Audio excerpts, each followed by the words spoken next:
Initiating System 1.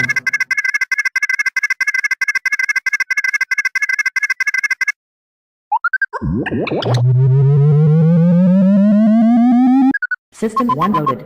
The Gorecast is brought to you by American Horrors, the greatest uncut horror channel in the world.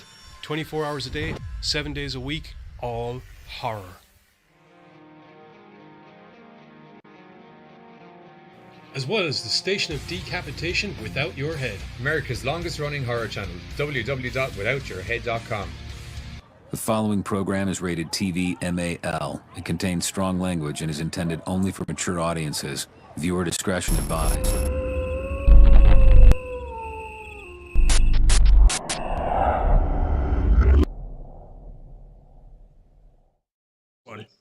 What's up, Gorecasters? Welcome back here to the Gorecast with me, Johnny Deadly, a man who has looked at many a wall from an odd angle today.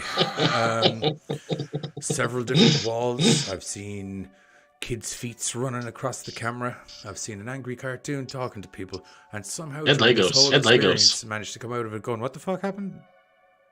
Don't forget about the Legos. Legos. People walked on Legos, which is horror. No, they didn't. I'm just... He's making hope. He's making. Waka waka. They stood on the Legos. Horror unto itself. Yeah. Make that horror. What I dare you. Pretty I sure live they it have. every day. Legos is one of those things, from a guy who watches a lot of GCW, where nothing is off the table as to what can be used as an offensive weapon and or a thing to throw people onto. Legos, and from experience of owning and standing on Legos myself, sucks ass. Yeah. Sucks ass. I've stood on a thumbtack and had it cause me less issue than when I stood on a Lego. The Lego fucked me. Dude, those are some dangerous motherfuckers. It's got corners, it's got roundy bits that get in everywhere, and you just stand in it and you're just like, wah! Fuck! You turn to the lead singer of Disturbed.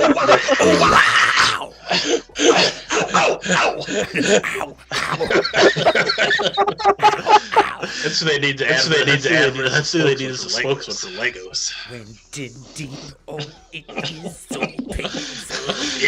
It is, but my toes, it hurts. Thank God. That's a good thing. The one good thing was Skinamarink right there. I'm so glad out of all the bands you said Disturbed, which is the one guy's weird noise that I can do on command instantaneously. And what's worse is oddly appropriate too. Yeah. Ow, wow, ow, ow, ow, ow, ow. I just stubbed my toe on some little building toys. That's all I got. Round yet sharp, oh, they are so pointy. Like that brings through my skin. Ooh, okay. Hopping up and down. It hurts so much. Give us a couple weeks. That might be a song. We might be able to right out. Down on the Legos. Oh no, I'm still down on the Legos. Fuck my foot. It hurts so much. Punched my wall. I was so angry. And now I'm hooked in the hand. We can work like a bunch of. Because he does it in every song. It's okay, man. We can just rework everything. It's okay, Johnny. It's okay, Johnny. This time it's been recorded. Which? All those times we've come up with shit, forgotten completely what it was when we sobered up. This time it's been recorded. But pretty much all the sounds that he makes are all sounds that you can make stepping on Legos. So pretty much any of the instead of down with the sickness, down on the Lego. Yeah. Jonathan Davis. Korn, another good band for standing on Lego.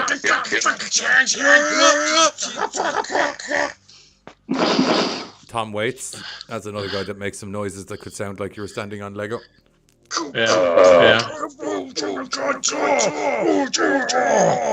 That particular good example. Yep. Anyway, the movies we have lined up for you tonight are: we have a bear who's off his face on amphetamines. Who's off its face on amphetamines. Definitely a her. We don't know these days. It could be anything. So there's a line in the film that specifically states definitely a her. I don't like gender misappropriation towards the bear. The bear can choose whatever gender it wants to be. Okay. It's definitely a her. We don't have that bear. We don't have that bear. It's 100% female. They say it in the film. There's evidence of everything, like something else we're going to be talking about. I'm trying to be diplomatic. Human resource nightmare. Me? He's a HR nightmare. Oh, you have no idea. That's the biggest reason why the Gorecast Every morning he walks in and it's just like, can I talk to you? T. Jones, we're really echoing. Oh, dear. There we go. How's that? Also, hey TJ. Hello, TJ. Yes, every Hello, morning welcome would Giz be just walking into my office and just be like, I need to talk to you. They're like, what did I do? I literally just got here. Oh, this is a new offensive I'm trying to do where I try and nip it in the bud in advance. See, I saw the way we're doing pre-fixing. I saw the way you were looking at that thing earlier when I brought it up, and I know exactly what's going through that fucked up head of yours, so stop it. Giz just has a bed just in the HR office because you just never out of it. There's 3 types of I folder need to in talk to HR. you about the water In, cooler. out, and I haven't Giz. even said anything around the water cooler today. How are you even going to stop me doing it? Oh, you're not allowed near the water cooler now. It has nothing to do with... People are over there. You're getting your own one. So New rule is wherever the largest amount of people in the office are, you need to be on the opposite end of the office. You're not allowed to be there. See that little corner over there? That's Giz. I'm hiring you as my Funny, personal 'cause it's fucking assistant true. because you're no longer allowed to be more than 3 feet away from me while humans are around. Once again. Because 3 words into any sentence from Giz, and I know if I need to go shh. I'm not going to say that exact conversation has taken place in the past. But that But exact I'd be dying if I conversation did. has taken place in the past. Similar conversations have been had with me before. I need you to stick with me while we get this thing done. Why? Because you need some help? No, because I don't fucking trust you around these people. No. Yes. Straight up, you're like, no, not talking to them unsupervised because we need this to work. No, sir. Oh, it's good stuff. It's true. No, sir. Anyway, we have, a movie about walls. Kids walking past it. It's called Skinamarink, which has been quite divisive in its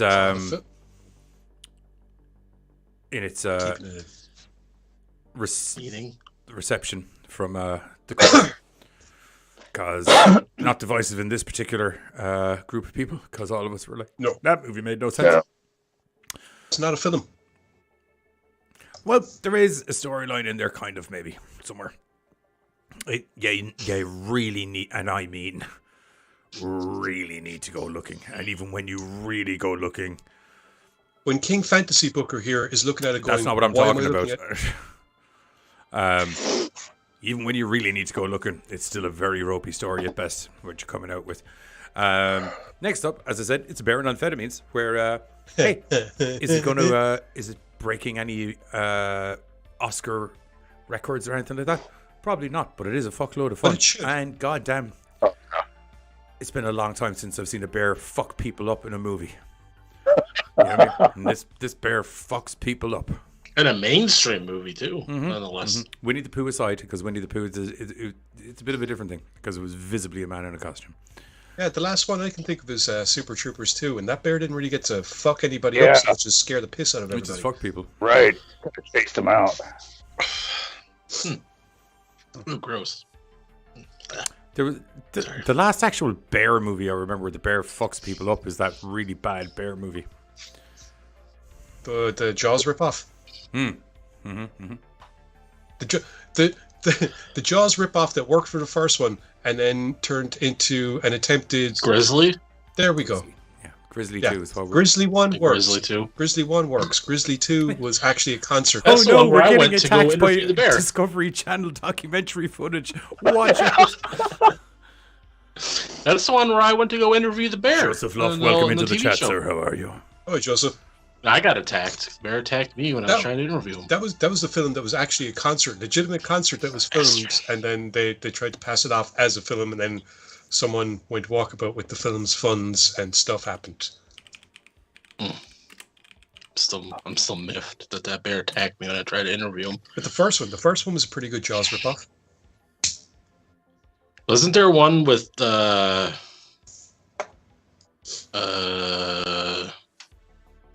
Leonardo DiCaprio, The Revenant? Wasn't that a bear movie? Oh, that bear fucked people up. I still haven't seen that film. Good movie. You know what? Okay, I do like Django and I like DiCaprio and Django Unchained, so I guess maybe I'll give it a go. He was a hell of a poor person in Titanic. That. I still say there was room for a boy. She just didn't want to share. With good reason. He was also good in Romeo and Juliet, the one that they did. I think what we're going to do, because as I said to the lads, normally we'd go kind of in an ascending order of, Skinamarink, who's the worst movie of the day, which is like kind of unanimously decided already. But for some reason, call me crazy, and anyone that watches the show long enough will probably be aware that this is true. If the four of us really don't like a movie, there's a good chance that somehow is going to end up being the movie that we talk the most about. So I think we should put that in the middle. So it's either we end with two serious movies or start with two serious movies and end with a bit of a fucking fun fest. To be fair, well, what's the other serious movie? Actually, what is a serious movie on tonight's bill? Deadstream. Because also a comedy. A little bit. I mean, it's got funny, but I mean, like... A little bit. I wouldn't call it a horror comedy. I would. Right. Okay. I was laughing my ass off through that film. It was great. All right. Well, it's not a horror comedy. Uh-oh.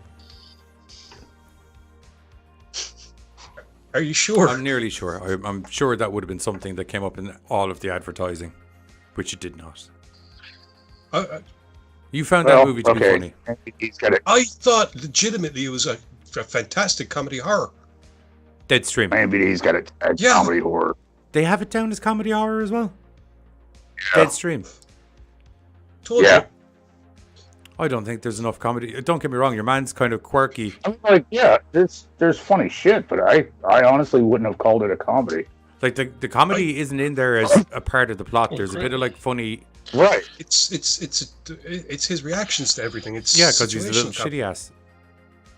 But I didn't realize they had such a high score on Rotten Tomatoes. Deadstream? Yeah, 91% critics. Deservedly so, in my opinion. 78% audience. It's a pretty good movie. Okay, maybe we should hold. They have it as horror comedy too. Maybe we should hold that for when we. Or are we doing that one now, or which? We're doing that one now. Okay. Yeah, I thought it was a really good comedy horror. Okay, it's not as comedy horror as the comedy horror that is Cocaine Bear, though. Accepted. Well, I don't think so. Your man has a couple of funny moments. I wouldn't call.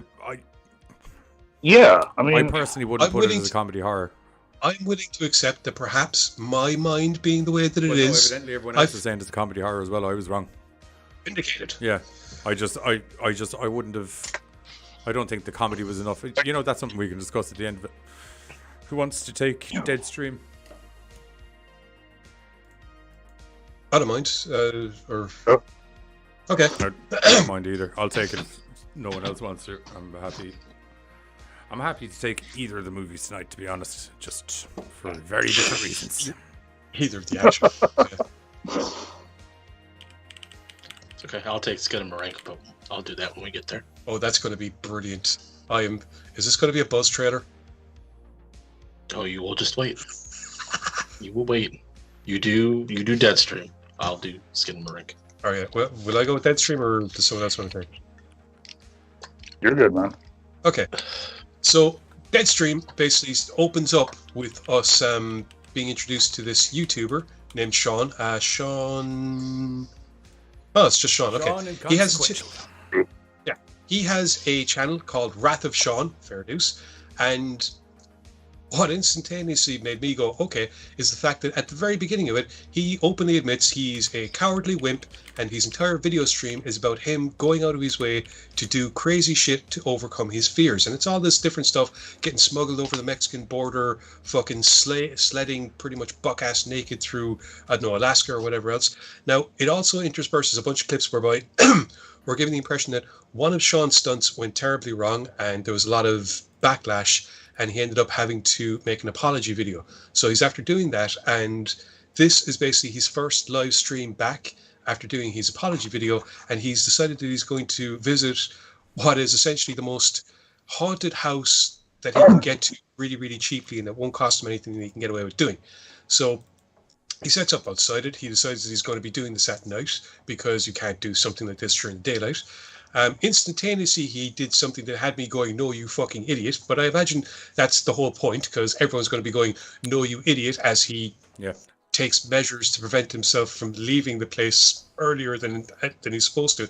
He's even stated in his video that the people watching the stream cannot let him leave before daylight. If something scary happens, and he, like, the audience is supposed to be encouraging him to get past these fears. Whenever he encounters something terrifying, they have to basically be helping him to get past it, because if he doesn't do it, he's not getting paid for the stream. That's kind of the deal that he's made with his sponsors, I guess. So, you know, that's what he's going to do. He's going to come back after his troubles with this apology video and do a fantastic haunted house. And he goes to this place and he gives us a quick backstory of how this woman named Mildred was a poet, kind of shunned by the rest of the town because she's basically a shy girl who's a little bit unusual, because odds are she's probably I'm not going to lie, the way he described her, I'd probably have been into her, you know, into all kind of dark stuff, dark poetry, you know, unrequited love, things like that. She sounded like my kind of girl, but unfortunately didn't get along with the townsfolk. Her father bought her a house in the hopes that maybe, you know, this affluent lifestyle might help attract a husband, and eventually it kind of does. She meets a guy who's into her poetry. He's actually a publisher, that was the word. I was going to say editor. He's actually a publisher, and they begin to correspond through letters. They fall in love. They agree to marry, and just before it happens, he fucking dies of like a heart attack or something. What I'm picking up is, right, where everyone else has been trying to break out of the house and everything, you're essentially been like, take me, Mildred. He would have been locking himself in, like, let's go. It's a fucking... Yeah. Sean ended the movie with no pants on. Giz would start the movie with no pants on. Let's fucking get her done, Mildred. Get her done. Anyway, you know, my commonality with Ray stance aside, human resource nightmare. Nothing says BJ like fucking ectoplasm. Moving swiftly along. I knew your Ghostbusters reference. Sean overcomes his fears rather courageously, I must admit, because this is the difference, okay? This is where we're going to end up having a debate. I don't mind telling you. Hey, if you are scared of something, you recognize the fear, you overcome it, and you do it anyway, that is showing courage. I think what actually happened was that Sean, after all of the shit that happened, had what some would call a mental breakdown, and what also some would call his fucking switch getting hit. Oh, because you can literally see the moment where his brain just goes, fuck it. Yeah, whoa, hang on. I agree, but that's halfway through the film. From the very beginning, he shows courage by saying, I'm terrified and I'm doing all this stuff despite the fact that I'm fucking terrified. That's literally the definition of courage, you know? But he locked himself in this. I don't know how much courage it takes to, like, lock on the door. Can't get out. I never said he was showing intelligence as well as courage. I'm just showing he did all these things that he was terrified to do, and that is pretty much the textbook definition of being courageous. You know, anyone can be brave when they don't realize how much danger they're in, you know, but Joseph. Anyway, point is, he goes into the house and he's exploring around, and it is... That is Joseph. Oh, enjoy Heathen. Hey, Joseph. It's a fucked up house. People have been fucking doing whatever the hell they've been doing in there for decades. He's finding used syringes. There's blood and or paint on the walls saying, help me. There's a few other bits and pieces. I hope it's fucking blood, because... It's not blood, it's something else. Right. But he starts exploring the house, and once again, it's kind of cool that we sometimes flash to the YouTube comments that he's getting, and it's also kind of annoying because you got to fucking pause it. If you're like me, you're pausing every couple of seconds to read them all when they do pop up. Most of them don't matter, to be honest, but some of the shit that's said in those comments is gold. Yeah. There's a relationship that sparks up over the course of the comments. I think someone's getting married by the end of the movie. Right. But anyway, as I said, he's overcoming his fears with the help of his YouTube viewers. Things like going up into the attic. He finds this really old doll, and he's like, "Oh yeah, this could be worth money," you know. And it's while he's setting up base camp that his viewers, he's doing stuff, and his viewers like, you need to check back in the footage because he's got cameras set up everywhere, and they're all motion detected, and every now and then we'll see flashes of different places, and his viewers point out the fact that there's a shadowy figure in one of those things, and he needs to kind of check that out. So that freaks him out, and he ends up he runs into a wardrobe where he finds a sigil on the wall and does the worst possible thing he can possibly do. He breaks the sigil, and it's like the dam has burst and the supernatural waters have opened. But it's okay because he has this really cute fangirl who arrives on named Clara, is it? Kira? Chrissy, that was it. Chrissy. Yeah. Who has been watching the stream. She's watching the stream. She figured out where he was because, you know, she's one of these detail-orientated people, and he said this thing, but no, she can't say it again because he doesn't want everyone turning up. Detail-orientated people. While he is adamant that she leaves, unfortunately, his YouTube viewers realize that she's ridiculously cute and fun, and you idiot, you need to keep her there. So she sticks. That had nothing to do with the fact that she was cute and fun. What it had to do with the fact was that Sean was in the middle of bottling it and saying, "I'm fucking out of here, guys. Sorry, there's an actual ghost and I'm done." And then she showed up and was talking him into staying, and they were like, "Keep her with you." Also, hello, Tristan, darling. How are you? Welcome in. Hey, Tristan. It was also said in the comments. Playing Red Dead Online for the first time. Enjoy doing some cowboy shit because cowboy shit is fun. But they said it in the comments that she was cute and fun, and that's why she should stay. And I agreed wholeheartedly, regardless of what might have been sparking off in the back of my brain. Actually, maybe because of what might have been sparking off in the back of my brain. I've never put someone on a timeout in the middle of their review before, but we're getting there. Never thought I needed to take a shower after the middle of a review before. But are you asking is Red Dead Online any good? Yeah. Yes, it. No, that's not what she said. Does your PC can your computer Carter. handle Red Dead Online? It's on sale now. It's only $10. I don't know, it's man. Great fun. You're just a cowboy. Because I dug Red Dead, I just didn't know how different the online version of it was. I made Aunt Peggy in it because I was like, if there was ever a place where Aunt Peggy was actually designed to thrive, was the Wild Wild West. She's 6'2". She's got shoulders on her like a linebacker, and it's very funny because when all the lads get in gunfights, I just run in and rugby tackle people like out of nowhere. Like someone screamed that they were like, he just speared someone through a wall, and I was like, fucking dude. If you're going through a wall, it's not a spear, it's a gore! I screamed gore at someone. Oh, good. Yeah. Anyway, getting back to the review? Yeah. Okay. Yep. So, Chrissy is turned up. Everyone's happy. Except Sean. Sean was like, fuck's sake, she's taken away from my show. Fine, you want her here, she's here. But she's doing she's doing stuff like going up and checking out the creepy sounds that I'm after hearing in the attic, because I did a stupid, you all told me, and he has this thing, it's a wheel of like different stuff that he can do, and like calling the ghosts. Wheel of misfortune. Yeah. So, there is one or two small little things, like Chrissy is really good at hide and seek. And because of that, sometimes teleportation power, son. He gives her one of those like GoPro camera thingies as well, and she might sometimes lose a signal on that, but it's just, you know, it's a signal, it's grand, it's fine. Technology. Yeah, exactly.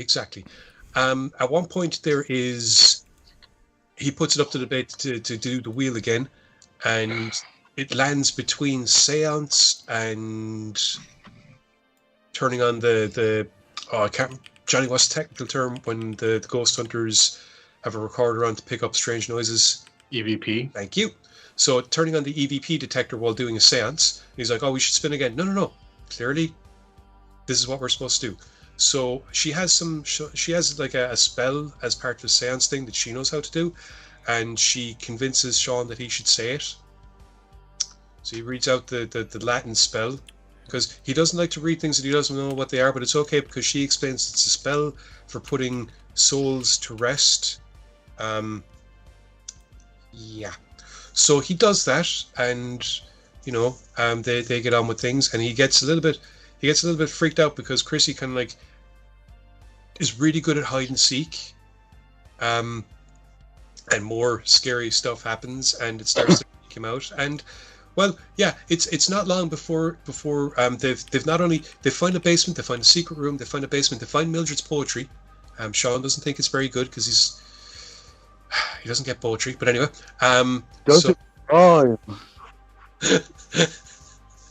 So yeah, there's lots of different things. There's stuff that starts happening when Chrissy is gone for a while, and then Sean realizes that breaking things might have been a bit of a mistake because people start to, basically his fans chime in and start to explain that, you know, he maybe shouldn't have read that thing, and maybe he shouldn't have broken the sigil. And it turns out the lady that made the sigil back in the day is there, and she's explaining what it is. And when the reaction of when her grandson tells him he broke the sigil of, shit, he's gonna die. The reaction when he gets told of what the Latin he read out actually meant. That was fun. This film is so fucking funny. Oh man, it's great. Yeah, the old lady's great when it's like, the sigil keeps her at bay. He broke the sigil. Oh, he's fucked. She's all happy. She's all smiles. Just shit, he's gonna die. You're gonna be okay. Here's what we gotta do. He broke it. Well, he's just he's fucked. He's fucked. Oh, but yeah, Mildred turns up, and fucking most of the rest of I don't want to go into too much. Wait, when was Deadstream out? 2022. I think that's still recent enough that keep it moderate, please. Yeah, he doesn't have a very good time. Mildred turns up, and he has to deal with Mildred, and there's lots of fun stuff that happens. Friends. Well, yes, friends. Sorry, Mildred has friends. Family. And yeah, we get. Or should I say, once again, devoted fans? Yeah, Sean's fans. Sean's YouTube viewers are helping him put the pieces together. There's Sean isn't doing it. Yeah, some of them. There's a very other ones are just in a delight that he's having a bad day. To be honest, there's in credit to his chat, if it wasn't for his chat, Sean would have been dead a long time ago. Yeah, there's a very nice professor lady who helps with the translations because her kids were watching the show. As I said, there's the dude that chimes in saying that he has the woman who made the sigil and is his grandmother. There's a couple other tidbits like the fans are putting pieces. Someone turns up and it's kind of a case of fans are the only reason he knows there's ghosts in the house in the first place. I think he would have eventually figured it out. He would have eventually figured it out as well. Oh yeah, no, he definitely would have ran into some shit. Yeah. But overall, that looked out for him. Overall, I have to say, because now here's the thing: when we were going into the film, I don't know why, but Johnny thought that I wouldn't like it, but it turns out he was actually talking about a different movie. Normally, so I thought he was talking with YouTubers of this nature in it. You're not. Yeah, I didn't think you were going to like it. Yeah, and the fact that at the very beginning, he says, I consider myself a great big wimpy coward and I do all this stuff to try and get over my fears, as opposed to some other guys I've seen that are clearly terrified of everything they're doing, but they're doing it for the views. His honesty, given some of the characters that I'm a fan of in literature and other TV shows, I enjoyed it. I like self-aware characters who are terrified of shit, but they're going to do it anyway. It's kind of, it makes me think I've got hope for myself in certain situations. But anyway, it was presented well. There wasn't a lot of waffle. You know, everything that like he 15 presents. minutes of setup where you get your kind of standard. And even that's not a waffle. That's just no. It's necessary, but you know, it's your standard setting up the kind of the vibe of the show and giving you a bit of an insight into the dude that Sean is, and then once that first apparition appears and he's tell him about it. Yeah, it's the movie just hits 90 and doesn't stop. It's actually it's a pretty fast-paced film. Dude, there is some interesting which is very refreshing in a found footage style movie because normally they drag ass, but this the minute the pedal hits the floor, it is relentless. But the thing is, do you know the way you especially, Johnny, have talked about the whole Chekhov's gun principle? Mm-hmm. This movie is 100% fulfilling everything about. There is not one thing mentioned or said in this movie without a reason for it being mentioned or said or shown. Everything is encapsulated in it. There's no loose anything. There's nothing fucking done for the sake of it, so that maybe you're kind of going, I wonder, is that going to come into it? And it doesn't. No, everything that is mentioned, said, all the information, everything Sean does has repercussions everything he fought, it's all fantastically well told storytelling, and it's just the one I thought it was a great dark comedy. The one thing I liked about is the fact is majority of the movie, besides parts in here and there, he's by himself for a majority of it. I like how the chat almost comes off as a secondary character. The chat 100% for him to kind of feed off. Yeah. And like I really like that aspect. Some of the shit the chat, it's just like you got some people that are just off and just be like trying to help them, as opposed to other people's like, hey, you still going out with that one chick? It's like, no, I'm not. Just shut the fuck up. It's just such good interaction. I think another crucial component of that whole chat thing being so functional in the movie is in a lot of other movies where they're like a YouTube guy or whatever, and there's a live chat going on in the corner. They very rarely like interact with the chat a lot. Yeah. He's very interactive with the chat. Like you feel like you're watching a YouTube live stream. Like he's so interactive with the chat. Yeah. Mm-hmm. Especially once you realize. It's like sometimes you can see it, but there's, like you said, I'd nearly wonder, was the guy a streamer in real life? Do you know what I mean? He was just so interactive with the chat going on. Well, I mean, okay, in terms of storytelling, he would have had to have been, because part of the story is the fact that the chat, the people watching it are the ones that help. That's what I'm saying is, like, normally I've seen other movies where the guy's like a YouTube kind of guy. But my point is, if I was writing this kind of story, yes, I am on YouTube, but I'm not what you would consider a YouTube kind of guy. I'm not constantly looking at that kind of stuff. But for me, it would still make sense in terms of storytelling, regardless of whether whether this was written by someone used to doing. Right. But that's kind of what he's. I'm not saying about it being written by a guy who's a YouTube dude. I'm saying I wonder if the actor himself is a YouTube guy. I don't know. What I'm saying is the chat and the way he interacts with it is the best I've seen.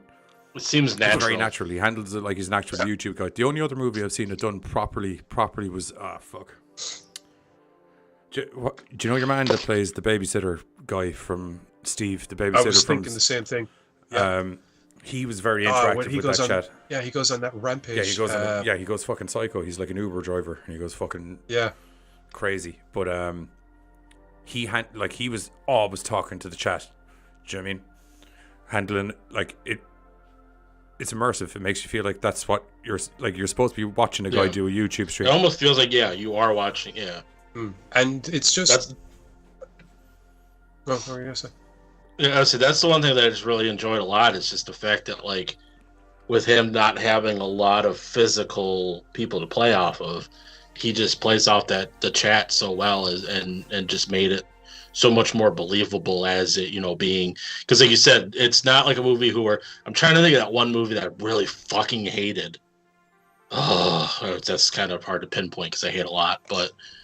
Where the chick was like a streamer or something. I know exactly the one you're on about. Where she comes over during the pandemic, just arrives at her friend's house. Yeah. And they pick up the... Oh my God. I hated that. And she seemed so not natural. That's why it's like, I don't believe what I'm watching. But with this guy, he freaking, like you said... You could have removed all the... You could have, like, if you had a way of mapping that chat into an actual YouTube chat, you could have put this on YouTube. I would have not thought that it wasn't a live stream. Well, yeah. Obviously, when it got to a certain point, I would have been like, you know what? I'm starting to think that, I'm not saying that this isn't a live stream, but I'm starting to think that some of this might be a bit more orchestrated than people are making on. And that's the funny thing is, like, that's what you see a lot of people say in those chats, too. It's like, oh, this is fake, and stuff like that, and until he chucks himself out a 3-story window, and then they're kind of like, you know what? I think Sean might be... He bounced! I think Sean might be in a bit of trouble here, guys. Anyway, I think that's a good point where we're going to hit the trailer for...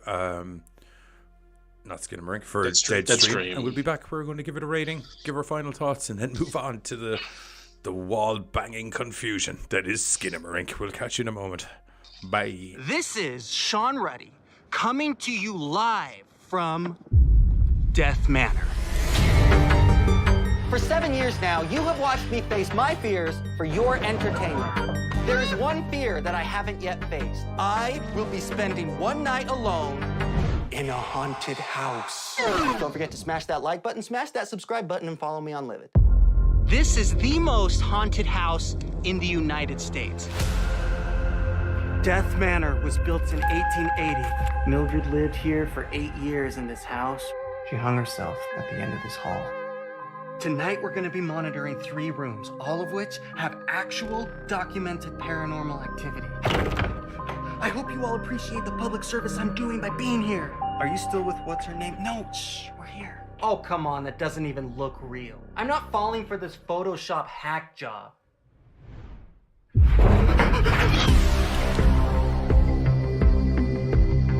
This must be her journal! Mildred is collecting souls to create the family she could never have in life.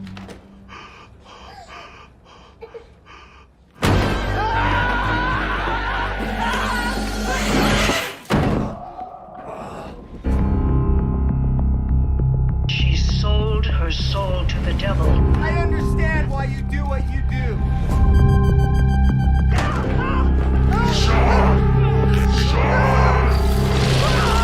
I don't want to be remembered as a douchebag. Somebody help me!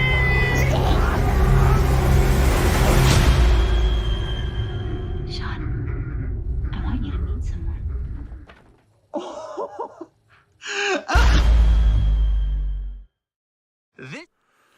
And we're back. That was the trailer for Deadstream. Deadstream. Deady Streamy. Stream. Not dash cam, like the one that we Not just dash remember the cam, name that's, of. That's yeah. It's How not to do this kind of movie. I'll tell you one good thing about Dashcam is that legally it is a movie.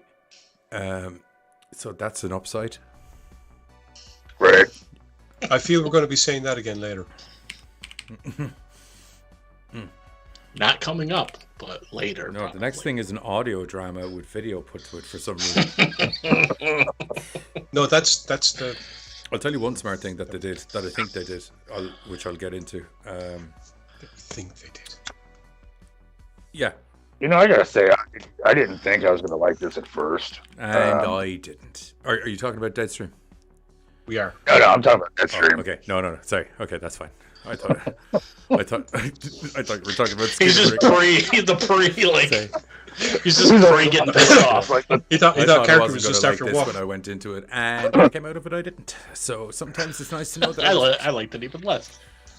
No, Deadstream, like I said, it had me rolling, and like we were talking about the whole, you only had a few minutes to set up, but even the setup wasn't boring. Like he kept the whole movie's constantly going. I liked the setup as well because I thought it was it was an interesting thing that I haven't seen done where your man actually manages to rig like 400 cameras up around a house, and it was nice to see have this guy have this panel of just be kind of like, okay, because I just remember the names he started giving. I was just thinking, yeah, they were funny. It's a pity Bill isn't here because there was the beef cam. No, but I thought that was good, Bill, if and you it watch added an interesting dynamic that isn't normally there, because normally in these kind of haunted house style movies, one of the major disadvantages and how people get murdered is the fact that ghosts are hard to see customarily, and they just show up out of nowhere and fuck you up. And considering that he was essentially a lone soldier in a house, that wasn't going to work well for a movie that was trying to be over 5 minutes long. So the fact that he had all these cameras rigged up that gave him a slight, because he was able to see, books move and things do this, and he was able to kind of work out, be like, okay, this is definitely where this fucking bitch is at the moment, and I don't want to be in that room at all. Until later on in the movie where he just his fucking switches hit and he's just like, I'm fucking killing this bitch. I don't give a fuck wherever the fuck it is. Oh, Mildred. Well, at that stage, old I think, fuck, where are you? Come here. I think at that stage, had there been the waterboarding incident as well? Boarding. I don't think it was water, my friend. I won't lie to you. That's as much as looking. It was the liquid. We'll say it was a liquid. Looked like a bucket of piss to me. I'll put it. Call me crazy. Oh, that part. Oh, yeah. I thought you meant the tub. No, the tub was I gotta say though, getting drowned. Waterboarding involves some sort of cloth over your face. Yeah, that's fine. Yeah, mandatory. Feels like you're drowning. Yeah. Mandatory. Pee bucket. Yeah. No, dude, I'm gonna say I thought the cast did really good and stuff, so I'm gonna go 6. What? Yes. Okay. I didn't love it. I liked it. It was good. Like, I'm giving it an 8. That was so. You were almost acting like you were going to give it a 9. You're Yeah, just you talked like, up like the dude. a way that, like, No, like, I'm it's a giving it good a 9, movie, I think. but it's not like. Okay.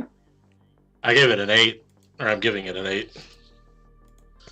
It was fun. Just I'm a big it's fan of the found footage. Actually, you genre. know what? Yeah, I'm gonna give it a 9 because there was an awful lot they did with absolutely nothing, and they did it fantastically well. I'm a big fan of the found footage genre, and I think, not unlike Possession of Michael King, I think this is a great example of how the genre should be done. Yeah. The story, the story, as I said, all of the story made sense. The fact that there was all these cameras there, integral to the storyline, not something that was just slapped in to make it easier to tell. I mean, integral to the storyline of how it worked. The monster effects were great. Mildred's makeup Mildred's looked a good. fucking delight. You know what I mean? Do I want to hang out with her? No, but am I You're not happy being to watch serious. her cause anarchy on someone else through a video? 100%.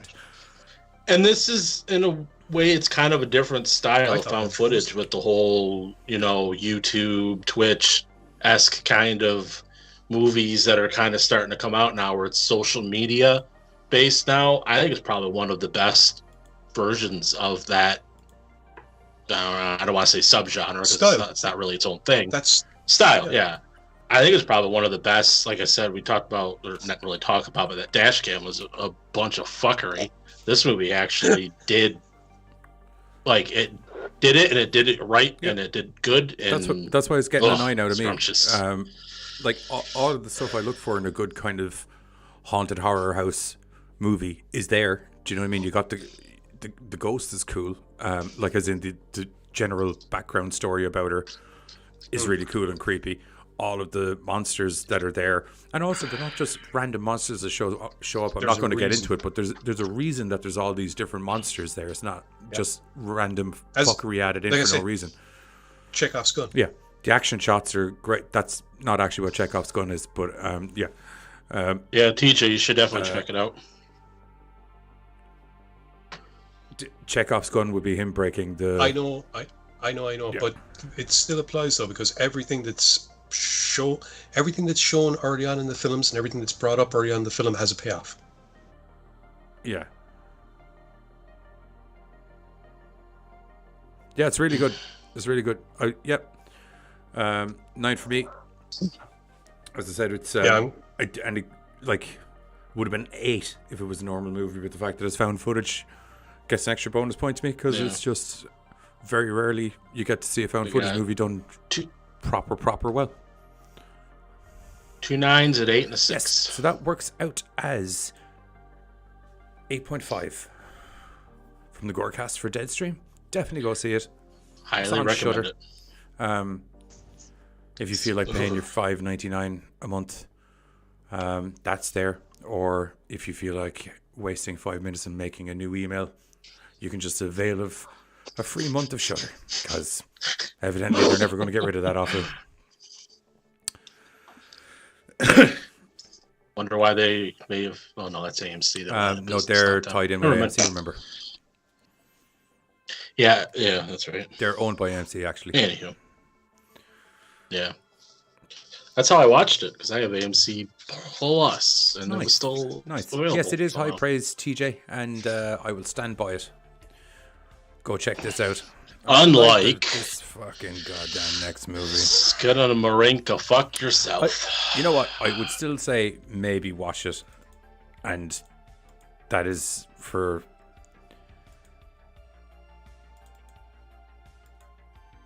Just say you watched it. I suppose I can't really.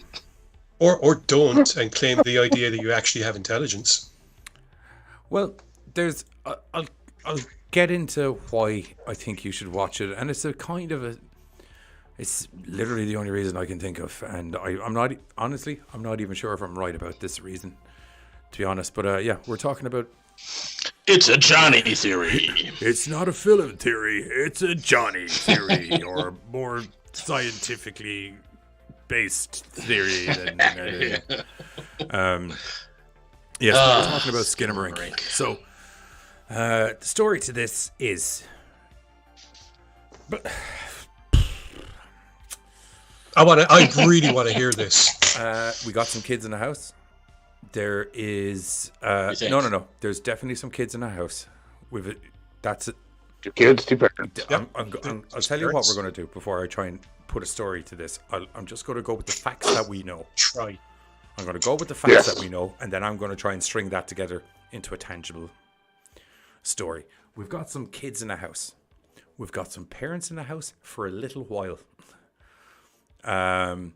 We've got an evil cartoon show that seems to be speaking to the kids, and may also be a gateway to another dimension. I'm not too sure there. We've got walls, lots of walls, presumably within the house the kids are in. I think they're very up close shots, so they could be any wall, to be honest. But I feel for storyline purposes, it's probably the walls of the house. There's the voices of the kids talking to each other, and other voices occasionally, where you can hear them discussing being scared a lot and hearing things and being scared by things. But we never see, or well, we do hear, I suppose, but we never see any of this. So I can't postulate exactly. And there's a running theory out there that maybe the kid is in a coma, which I suppose at some stage in the movie he does fall down the stairs. So that theory makes as much sense as literally any other theory that you can come up with about this movie, because there's no guiding line as to what's actually going on.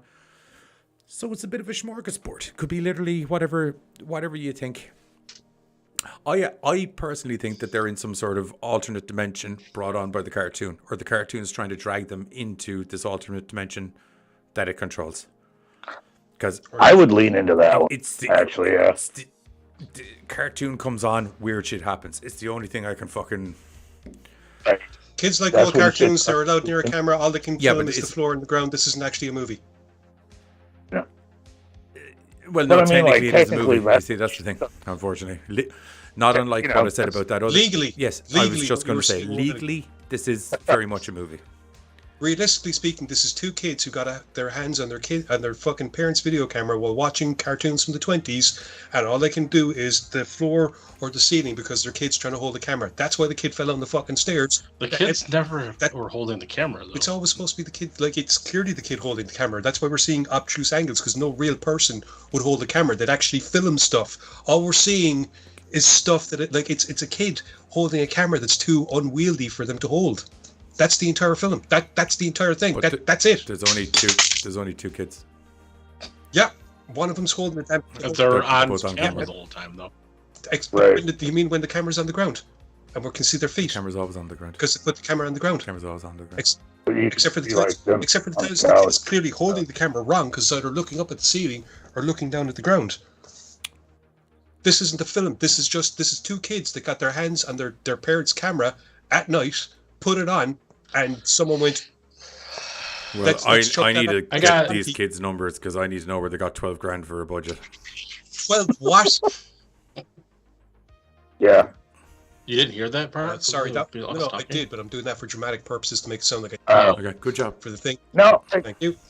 I said there's definitely like weird shit goes on, because like that's when stuff starts moving, disappearing. But like stuff nothing moves really. Because kids have hit stuff off the fucking ground. Stuff disappears because kids have hit the on-off switch on the camera. Okay, Carter, what's your thoughts on it? No, it was just like they're trying really hard to make it seem like, you know, like there's an entity, or like he said, this is something trying to drag through, but like it never really. The cartoon directly talks to them at times. Right, like it's definitely something trying to get in, or hold it like there's definitely an interaction between it, but you never really get But like as I said, there's no like last movie. there's no substance, backbone, or storyline basis to make any assumptions. So Right. I won't lie to you, it could be fucking aliens. I don't have a fucking clue. That's what I'm saying. like that. The only thing that we can glean from this, legitimately, the only thing that there is, the only evidence there is in this entire film, it's something. The only thing there is the fact that kids have a video camera. That's all I know about this film. And that the cartoon Kids have a then video talks camera. to them. That's Going on like in-house. in the movie. Right. That's Like- just coincidental. What? I How the fuck is that with the dental? Because if you when, time the like- cartoon up right, it's going to sound like it's talking to you. Oh, I can Jesus time Christ. cartoons up to make it sound like I'm having a But conversation. it wasn't. But it wasn't just the cartoons talking to him. I mean, like the little telephone thing was fucking talking to him and shit. There was something telling him to go upstairs. The Right, parents these are telling them to go to different- fucking bed and turn off the goddamn TV. I didn't see that part. I didn't see because it anything, wasn't to be there. perfectly honest. It's as extravagant I as got- anything else in this film. I got two things to say about this movie. Number one, I'd like to publicly apologize. I am the one that suggested this film. I believe the hype. I didn't believe it. I just saw stuff. So I would like to punish myself by having my movie picking abilities revoked for 30 days as a No, punishment. you're getting No, castrated. 'cause I mean, like, you think about it though, dude. We watched the trailer. The trailer made it look interesting and stuff. You know what I mean? Like, it seemed like there was going to be some shit. Look, Gags, well, Hey, what's up, we're Gags? talking about a movie, a movie that's legally a movie. You know, the trailer made it look interesting. I mean, that's why we were all like, "Hey, let's get on this." But once you there's just nothing When there. it turns out I there's mean, as much story in the trailer as the whole hour and a half movie, it's a bit annoying. Hour and 40 minutes. I got I one felt more. every fucking second of it ticking my life away. I got one more thing to say about this movie, and that is to the people who made the movie. Please be tactful. People who made Skinamarink. Not tactful, sorry, just we're on YouTube. Something! God damn, nothing happens. No, it's something definitely happens. Kids talk to a TV. Yeah, like- people walk in front of the fucking camera. I mean, Yeah, that happens in my living room every day. Okay. It's not I'm not disputing anything that I'm I just want to saying, watch. You know, there's See, Buzz I mean, gets it. Get, Buzz but we understands also- where I'm coming from. that wall. we walls have happen. parents disappearing. There's what? Like the dad just straight disappeared right next to the Yeah, that's kid. true. You know, I mean, like that's what I'm saying. Like, there's these moments that are supposed to be like, hey, something's definitely going on, but like, you know, you don't have your sacred like breaking a seal to know like you woke up a demon. Like, it just starts weird, like with shit. It keeps going weird with some Yeah, possible like that's shit. the other problem is Like, like, it's like for- the shit's. Do you know the way like in a normal story there's kind of like some prelude to the events happening? You know, it's kind of like, you know, we were living in the house, Right. some weird shit starts to happen, and then the weird shit escalates. There's just weird shit happening from the offset. There's no kind of like guidance or explanation as reason. to what the fuck is going on. It's just weird shit. You know? Which is why, Which I whole won't lie to you, him is also the reason I potentially- think I get this coma theory, but I'm kind of like, I won't lie to you. He fell down the stairs a bit into the movie, not like crazy into the movie, but he fell down the stairs a bit into the movie. There was already weird shit happening. It's fairly at the beginning. It's not like It's one of the first things mentioned. And even there's conversation though, Yes. dad going, he's okay. Well, yeah, he says he's okay, but I mean, you don't know. Like, I don't know. That's one of the. yeah, That's but kind of remember what this we could be lead like an into 80s into dad the where he movie. just picks him up and goes, you're okay, Slugger. How many fingers am I holding up? Perfect. Yeah. Okay, I'll catch you later, buddy. True. He just said it didn't need stitches, which he might not need stitches, but it still doesn't Right. mean that there wasn't, He's not. I I don't know. Like, damage done to the temporal lobe. I get the idea of it, but it's one of those again though.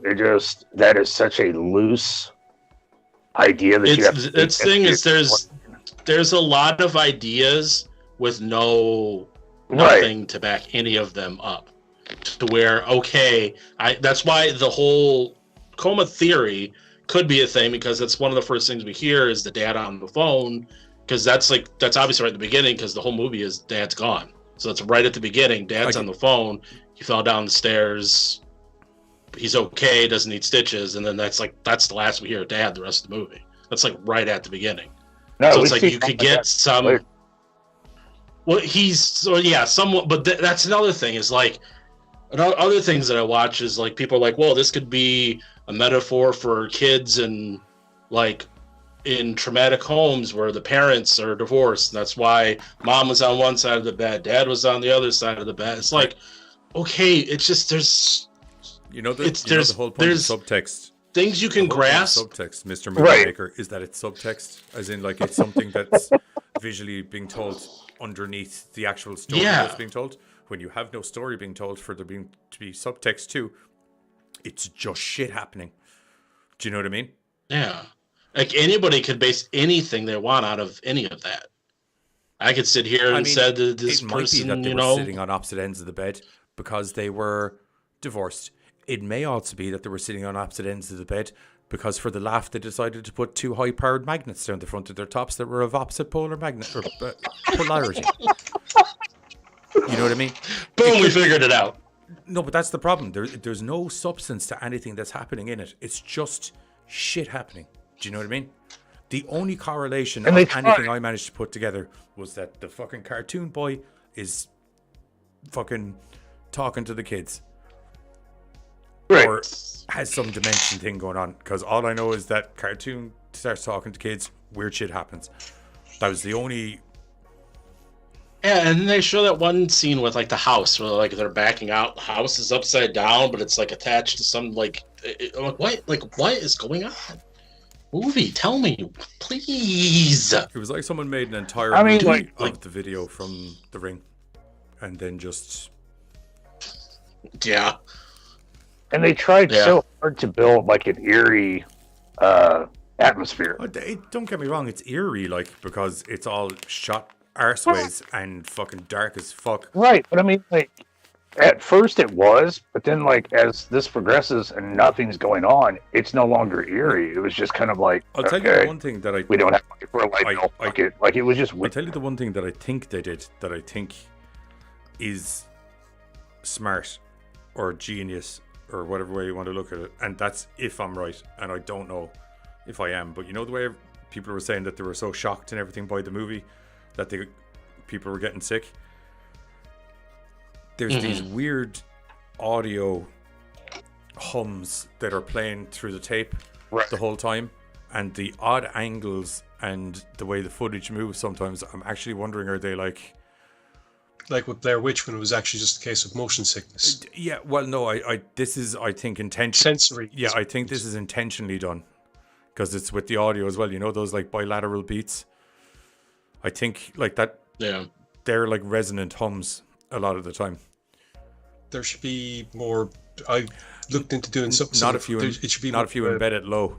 You can do it on the low. No, that's exactly what I'm talking about. Yeah, if you embed it on the low end, you can make it sound like the kind of the videotape frequency that's running through the entire fucking movie. But the frequencies that you need are actually so low that most people wouldn't be able to hear them. Yeah. It's almost like you're feeding them. Yeah. Yeah, but exactly. Like this. Yeah, that's the part where I feel like people get sick. Like, yeah, I could get that part of it, but it's nothing to do with the movie because like it's the scariest movie ever, and people are throwing up because of what they've seen. No, because you don't see anything. It's definitely that whole what you were just saying, more of the emotion, but like the sensory thing. That those audio frequencies make people just feel so uneasy as well that they're like, oh, I'm scared the whole time, but it's not. And it did play in theaters briefly too, so I think a lot of people were saying that could also seeing it in the theater aspect. I don't know like if that. When I was watching it, I got chills once or twice because I was listening to it like full blast through my headphones, but it wasn't like there was nothing scary going on. It's just like there's stuff there. It's just nothing. They don't do anything with it, and it's like, and that whole thing. It's like it goes to the same. Like anything that happens, it's almost like a revolving door thing where like you could sit here and say, okay, well, if this was supposed to be why you did this, then why couldn't you have at least followed through with it? But the whole audio thing. Sometimes you're able to hear people talking. Other times it's so faint that you can't hear it that they have to put subtitles on to read what they're saying. And it's like, okay, I get there's probably a reason behind why that's happening, but what the fuck is it? Most of the time, That's the part that's just that there's stuff there. It's just not followed a through. lot of the time the subtitles And is there's stuff nothing- you can actually hear, and they're not subtitling the stuff that you can't hear. It's like, what's the fucking point? Yeah, a lot of it does. Yeah, and that's where like a lot of people are saying with the whole possible coma thing is you can't hear certainly because he's in a coma or whatever. So it's like you hear voices but you can't make it out. So that's why when you're hearing things that's why that stuff is put up as subtitles because you hear somebody talking. But it's not like it's done so low. Like it's not like nothing's being made out where it's like you can hear them talking, you just can't hear what the fuck they're saying. As I said when I was describing the movie earlier, man. it's so loosely wrote storyline wise that you could literally there's a couple of nuggets of stuff in there that you could postulate 50 different theories from because there's so little substance there that it could be literally anything. And I mean, that may be why everybody's getting on it, because it's like it definitely is a talking piece of like, I don't get it, or I saw this, and like it definitely has a talking point to it while you're trying to speculate what all this The only stuff talking is. point I've But had just is to like, sit don't down, watch this movie. like just to sit down and like say enjoy a movie and be like, oh man, this scared me or it made me laugh. Like this movie really didn't do any of that. Like it just throws stuff in front of you. And like I was saying, like I kind of after a while I was going on YouTube to see, a lot of people do their ending explained or movie explained or review stuff, and it's like everybody I watched had a different interpretation of it. We had the guy with the film theory with the whole coma thing. We had somebody else talking about childhood nightmares and the divorce thing. It's like all these different things people took out from it, and it's like maybe that was the point. Maybe they just threw this together and it's like you come up with your own. You came up with the childhood nightmares and divorce theory. I think he needs to talk to someone. Yeah. I think this movie just made you take a deep look at yourself, bud. That's what I think is. Maybe that's what the point of the movie is, that it makes us all take a weird, long, deep look at ourselves. Why am I watching this? Yeah, if that's the case, that would explain why I'm not impressed, because all I saw was darkness, and I was like, yep, that makes sense. Right. Right. Yeah, like, and there was a few times where I was like, I thought it was over, and it like just kept going. I'm like, okay, so we're wrapping up to. Nope, we're still okay. Yeah, and then when it did end, you're just like, oh, that's what it ends on? You're just like, there's so many other parts that it could have ended on. Oh, good. It had no start, middle, and end. So, yeah. And like I was saying to the guy, I don't know if you had stepped out yet or at the time, Johnny, but like, this definitely would have worked as like a short. Oh, dude, I think they could have. In a way. I mean, it still would have been. There still would have been the flaws, but over an hour and a half. Whew. Hour, 40 minutes. Whew. I want him back. It was really stretching. A speculative movie that has no goal, clear threat is annoying to say the least. You're goddamn right, Kegs. Especially when it's an hour and 40 fucking minutes. It almost ended the show today because Johnny was like, you know what? I was writing it back. I was writing a short story that I was like quite enjoying, and that movie really pissed me off, and I nearly just felt like going, you know what, man? I just want to stay in my good mood. And then I watched Cocaine Bear and I was cheered up, so I was like, all right, fuck it. We'll do a show. can't pass. No Skinamarink going to keep a good Johnny down, I'll tell you that straight out. Yes, it was Skinamarink too. Which was damn close, I won't lie to you. Yeah. If these were watched in different orders, we probably wouldn't be on tonight. Because if this was the movie Johnny ended on, then... I mean, it's sad because I can't even say, like, cast did a good job because, like, mom and daddy really didn't do much. Kids just walked. Like, it was so weird. It's a lot of feet, Legos, and walls and voices. It's an audio drama. Must be what Randy Orton's house is. It's not an audio drama. Audio dramas are fucking entertaining. Audio dramas actually tell a story. Okay.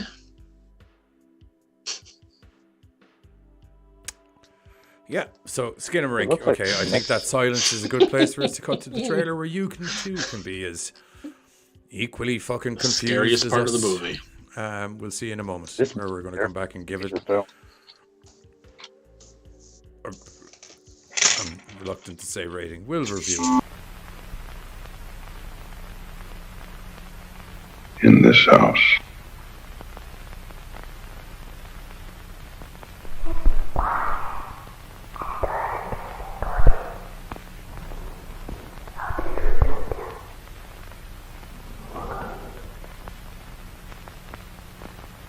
In this house.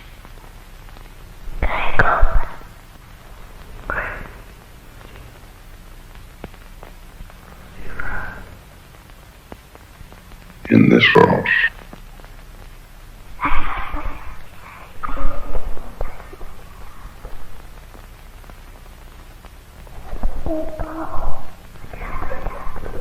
In this house.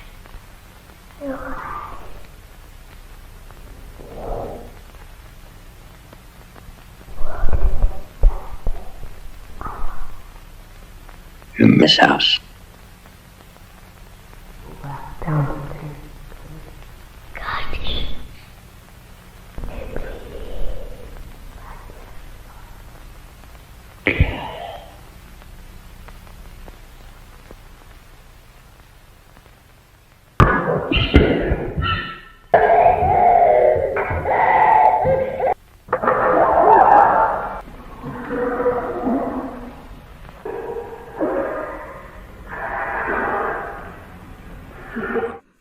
There we go.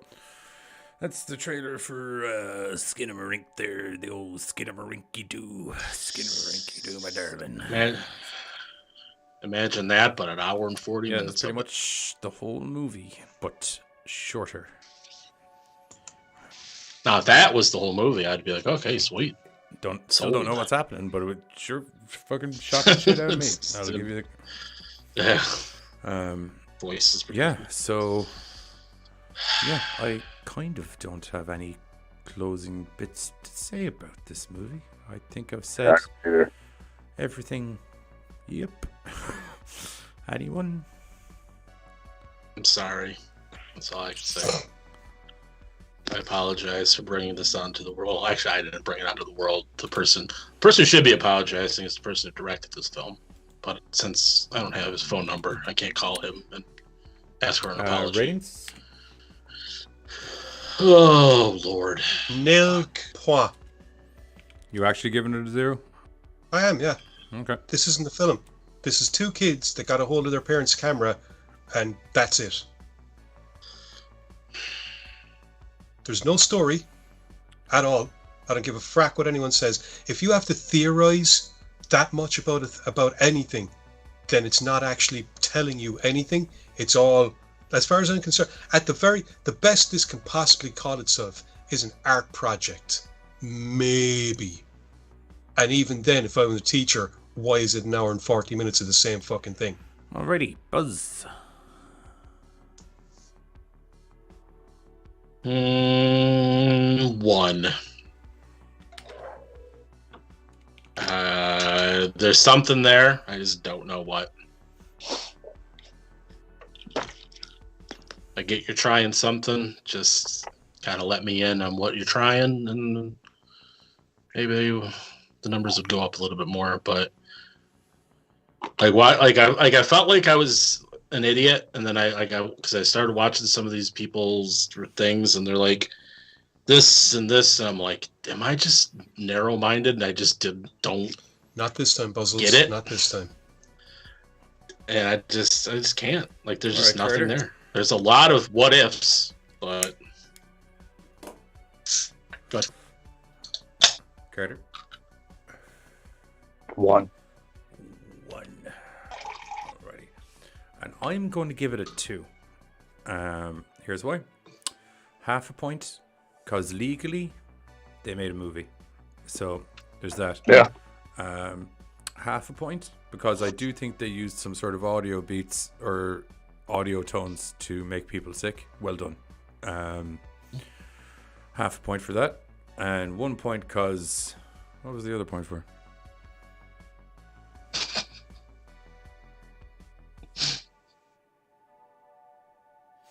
Yeah, so same as Buzz, I suppose. There's something in there. I just don't know what the fuck it is. Yeah, like you. Skinamarink. Yeah, goddamn right, TJ. Goddamn right. That whole audio thing of not having like other music cranking it in did help keep the atmosphere of dude. I want to if they'd had a backing track for this, I would have been like, "What in the actual fuck are you doing?" Yeah, exactly. So like they did do kind of the whole audio part of it really well. See, the thing to have a score and a backing track, you need a storyline because the music helps tell the story. If you have no storyline, you have no music. Like take a look at Deadstream, for instance, is one of the great little inventions that I had because your man's doing the stream. He had a little recorder with atmospheric music. Do you mean when he was going into battle, he was like, all right. It was great. You know? It was great. I like stuff like that. This was like, that was what the point was. They did manage to set like a creepy tone. I'll get that. But like, you slam anything that dark in night vision and upside down and fucking in a 90s VHS style camera and just have a load of kids talking quietly, you're going to have a creepy vibe. It's not a complicated formula, Yeah. And having a creepy vibe is great. If the creepy vibe goes nowhere, it goes nowhere. So got a point for setting a creepy vibe, and I got a half a point for legally being a movie, and a half a point for, I think, maybe making people puke with audio waves. You don't see that very often. That's why I was like, I'll give you a half a point for that. I would have given you like more points for it if it actually went somewhere. You know what I mean? Right. Instead of just making people sick through the whole movie, it was something that you drove, during a particular scene. I'd be like, genius. But in general, just making people puke. I'm just like, okay, cool. I've got a Tyler Durden in me somewhere. You know what I mean? That's something he'd do. Just add extra audio waves to movies to make people puke while they're watching Disney. Ooh. Yeah, so that was that was You did it, guys. Yeah, we did it. We got through it. Pretty sure we were more entertaining in that review than the entire 1 hour and 40 minutes that we had to sit through for it. Nobody puked too. Definitely don't need to do the math for this. We had a 1, a 1, a 1, and a 2, which No, 0. Oh, is it? Oh yeah, sorry, a 2, a 0, a 1, and a 1, which equals 4. Yeah. Divided by 4 equals the magical number of 1. So generous. And there's a 1 we are for so Skinamarink generous here at this from, show. just to clarify for anyone who's joined in late, we're not ranking it number 1. We're rating it 1. 1 out of 10. If you're looking for it in a Rotten Tomatoes style percentage, that would be 10% out of whatever. Except that they're giving it 97 or some mad shit like that I don't understand. Rotten Tomatoes gave it a 71. Ooh. 10%. Drugs. Yes, and if we were back on our old rating system of out of 5s, this would be a 0.5. It would owe me stars. Yeah. Points or Yeah, whatever. if we were not out of good 5, at it maths. might I know it was 10%. I thought you said 10%. I did say 10%. I don't know what he's on about. Because I said 10% out of whatever? Yeah, because that's how I feel about this movie. That has nothing to do with my mathematical acumen. Thank you very much. It has to do with the fact that I literally could not give a If shit. this movie comes out on DVD, it's going to say Johnny Danger Deadly 10% out of whatever. 10% of whatever. If it's out of 1,000%, it's getting 10%. If it's a millionth rating, it's getting 10%. That's it. It sucks. Whatever 10% of 5 is, that's what it's getting. Do you know what I mean? That's like, that is what you're getting. That's all. Now for something fun. Get high, baby. Back in the 80s. Get high, baby. Back in the 80s. Get high, okay, baby. you're making it really hard to do this intro. So, back in the 80s, true story. Some hopped up coke fiends were flying a plane. Or, wait, I can't. No, it's actually the dude from the film. He was a disgraced law enforcement officer, and convicted drug smuggler. And hang on, because I have it. Yeah, here we go. Loosely inspired by basically, the guy that gets named Andrew C. Thornton II was a former narcotics officer and a convicted drug smuggler. His plane was carrying too heavy a load, so he decided to just dump the drugs. cargo. And unfortunately, those drugs landed in front of a massive bear, who, true story, ate 4.5 kilos of cocaine. At which I believe only 8% of that cocaine was absorbed by his body, which meant that 92% of I was just going to say, it just says the bear was found dead alongside 40 open plastic containers of cocaine. Good grief. Yep. Only 8% of what he had consumed was actually absorbed by his body. All the rest of it just sat there and slowly choked and burnt him to death, essentially. Cocaine's a hell of a drug. Oh, I should have had that fucking lined up for tonight. That would have been perfect. Oh, I'm actually James, bitch. Apparently, in real life, the bear was found 3 months later in northern Georgia, and is currently on display at the Kentucky. It's on display at the Kentucky Fun Mall in Lexington, which named the creature Cocaine Bear in 2015. That's very sketchy. The Kentucky Fun Mall. Oh God. Try not to walk out of there without a disease. Mm-hmm. Take your word first. Carter knows I ain't lying. I'm now mad to see what shopping malls in America are like. Oh. So weird. So nope, it's not Kentucky Fried Chicken. It's Kentucky Fun Mall. Kentucky Fried fucking. Yeah, pretty much. Ooh wee. Who's taking Cocaine Bear, or do you want me to do like a Johnny? What time are we on? 20 to 2. 20 to 2. Will I just do a Johnny quick synopsis of Cocaine Bear? Yeah, it's pretty recent. Yeah, it's so super that'd be recent. the best. It's super recent.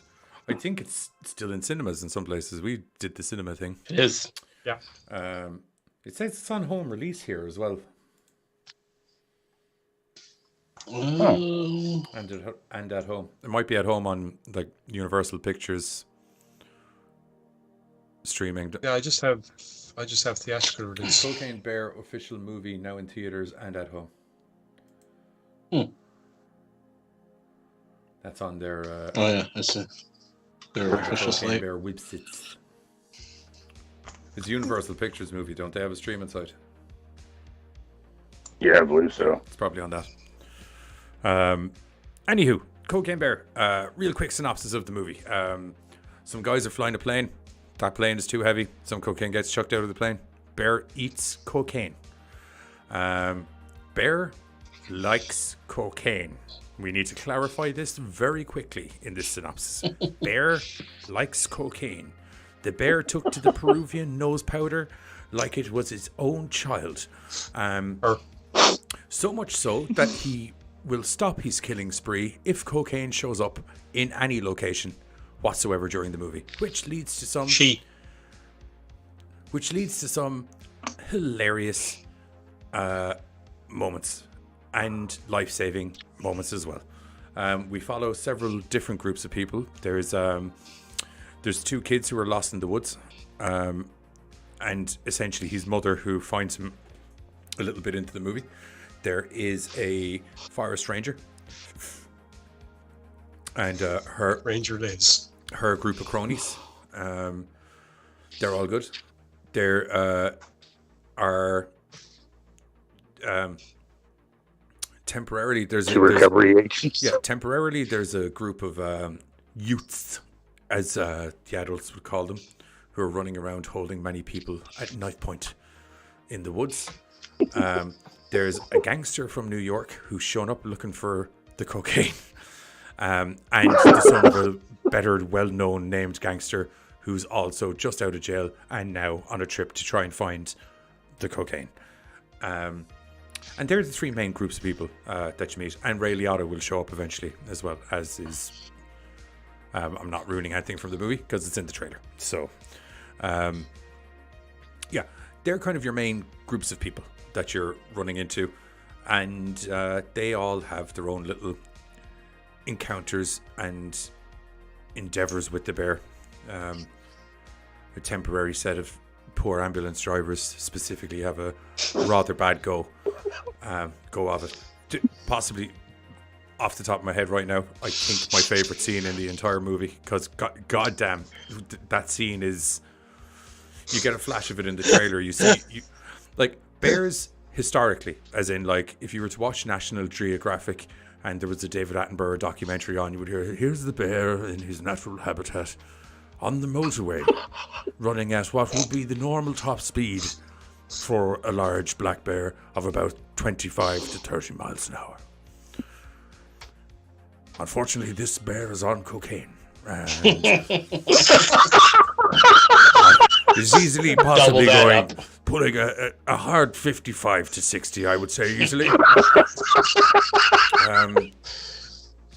I wouldn't have, the habitat may be natural, but the actions are not. That's all I can say, really, in relation to this matter. Yeah. So, yeah, that's the best scene, in my opinion. The movie's hilarious and has, like, if you like watching large animals mangle shit, this is the movie for you. Because anything this bear gets its hands on, there's no kind of slight swiping or biting. Whatever the bear encounters, it fucking annihilates it. Also, if you like watching people making the worst decisions on how to handle said bear, beautiful. Yeah, because I mean, Chef's kiss. even if you're not a woodsman and you're not aware of what bears look like, or even if you somehow never managed to watch a National Geographic or Nature Channel documentary in relation to bears, or in general have never seen a picture of a bear, if you've seen the bear in this movie, you would know, you know what? That bear don't look fucking normal. But the amount of people that are just like, we just need to lie in the ground and play dead. Oh yeah, do you think that's going to work this time? Do you think? I just saw that bear punch a tree clean out of the fucking ground 2 seconds ago. This is not no Yogi Bear over here. He's not coming for some picnic baskets. Curling into the old fetal position isn't going to save you tonight, guys. Because that bear's on cocaine. I know. Well, you're not supposed to do that with black bears anyway. You're supposed to kind of like shoo them off with your hat or try and fight them off. Brown bears, you kind of, please don't eat me. Yeah, we got kegs. It's a brown bear. Lay down to play dead. Lays down on cocaine. Black bears? Dude, this black bear, if you try and wave it off, it's going to be like, what the fuck are you looking at? You eyeballing me? Full-blown There's Clint only Eastwooding one it. thing motivating this bear, and it is Full-blown Clint Eastwooding it in the woods. You talking to me? I don't see any other bears around here. I guess you must be talking to goddamn me. We're talking about it in a normal situation. With the cocaine bear, you're fucked. If anyone's watched the DayZ streams, if you've seen Aunt Peggy get insulted by anybody, that's basically cocaine. It's basically Cocaine Bear, but on a much larger and furrier capacity. And I would say more adorable. Aunt Peggy's fucking adorable. What are you talking about? So's the cocaine bear. bear. Yeah, that's true. Everybody loves Aunt Peggy. My favorite scene is where I fucking love the sheriff or whoever that guy is. Huh? I was gonna say park ranger until you said guy, and I was like, no, the actual police officer guy. Oh, the detective. Yes. Yeah, that guy. Yeah. When he gets in a situation and he finds himself on top of like that little building, or when they're in the woods and they're all trying, oh my god, hilarity! I think that whole in there. Yeah, that scene was awesome. I believe that's Isaiah Whitlock Jr. as Bob. I think it's detective. Yeah, Bob. He has a love for his little dog. And yeah. Anyway, Cocaine Bear. Back to the storyline. The kids need to get found. Girl is missing. The cocaine needs to get claimed because it would appear that whenever there's a lot of cocaine gone missing, there's usually some guy really angry about the fact that there's a load of cocaine gone missing. And as I said, just lots and lots of really aggressive, really hilarious bear action that, don't get me wrong, the bear, you can kind of tell it's a CGI. At no point are you convinced that it's not a CGI bear, but not in a cheesy, you know. Like it still looks. Oh no, it's it's really respectable. But you know what? The movie's so funny, you kind of don't give a shit. It kind of adds to it. Yeah. Right. It's better CGI for this bear than there was in the Yogi Bear movie, but then again, I suppose Yogi was supposed to look like a cartoon bear. Yeah. Right. But yeah. There is a pretty good storyline in this as well. Like when all of the characters converge, the storyline gets really funny, really good. You get to see some adorable little animals. I won't get into what. And yeah, just that's cocaine bear. I suppose presumably not. It's on definitely like, it delivers. It's okay to mention the bear dies by the end of the movie, obviously, because historically that's what happened. The bear. Oh. Does the bear not die in the movie? I'm mixing real life up. I'm mixing real. One reviewer has actually stated this. One reviewer has actually stated this is almost a revenge story for the real life bear. I love that. Kind of like yeah. What happened if the bear didn't choke to death on cocaine? I mean, like we don't. The title definitely gives you what. Yeah, I don't know. About. There's cocaine. There's the bears on cocaine.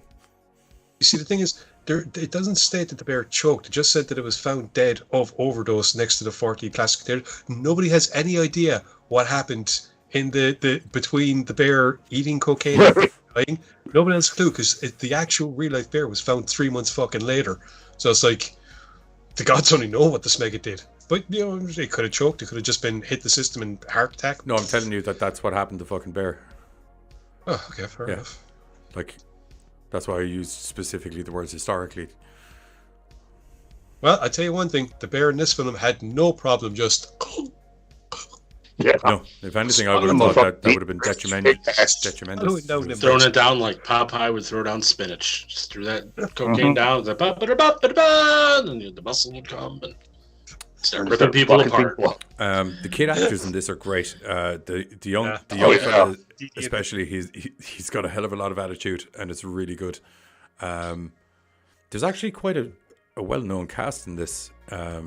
Kara Russell. Yeah, nice seeing her and stuff. Yeah. Ranger Liz, Margot Martindale. There's is it Coolio's kid or there's some rapper's kid in there? Oh, Ice Cube. Ice Cube, that's it. Cube. That. Okay, Jackson, best friend. That's his kid. Do you know what? Because he's the fucking bulb of Ice Cube. Now that you said it was Ice Cube, I was gonna say that. Yeah, I was trying to place who it was for a minute. The minute you said Ice Cube, I was like, oh yeah, that makes sense. I stuck on Ghosts of Mars a while ago after getting everything watched just as a kind of brain chill movie, and now that I'm looking at a picture, it's just like Jesus frack. Yeah, apparently he played his dad when they did that NWA movie. Yeah, that makes sense. Nice. Too. Nice. Jesse Tyler Ferguson was in it as well. Out of Compton. And it was directed by Elizabeth Banks. The name jumped out of my head for a second. She has also been in loads of stuff and directed and executive produced loads of stuff. Yeah. And of all the stuff that she's done, I think this might be my favorite thing you've ever done. This was great. Oh yeah. Now I dig her as an actress. This is the first time I've seen her, I think, direct. I know she did that Charlie's Angels back down the road. She did other stuff as well, though. So let's not hold that against her. Oh no! I think he was saying it as a good thing. Oh yeah, I was saying I think this is the first thing I've seen her direct that I know of. Oh yeah, she was. She was in the Hunger Games. I forgot about that. Oh God. Oh, she was Rita Repulsa in that really terrible Power Rangers movie that came out in 2017. We don't talk about that. Sorry. See, I always go back to Zack Mirror making porno because I think that's just a fun That's a great movie. That's fun as fuck. She was in Role Models. Yeah. Yeah, I think that this is a good point while we just try and establish exactly where Elizabeth Banks' career started. We're going to hit the trailer for Cocaine Bear because I don't want to kind of get into the plot anymore. Let's go out and hit your cinemas and go see it. Or if you're got the Universal's screenings in the Americas, because we don't have it here in Europe. Go see it. Or rent it, or buy it, or whatever way that works. I don't know. We'll be back in a bit. Medic! Oh, Jesus. What is that?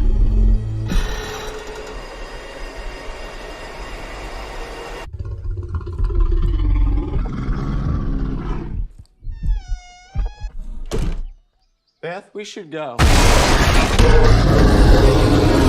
Millions of dollars worth of cocaine fell from the sky this morning in Knoxville, Tennessee. There's more of this out there. They dumped it somewhere. I'm looking for my daughter. Forest is a dangerous place. Hey, Henry, check it out. Something got into it. A deer, maybe. A lot of cocaine was lost. I need you to go and get it. No, don't eat that, don't eat that. Let's see what kind of effect that has on us. The bear. It fucking did cocaine. A bear did cocaine. There was a bear. A bear? It was far. Hey, that's inappropriate.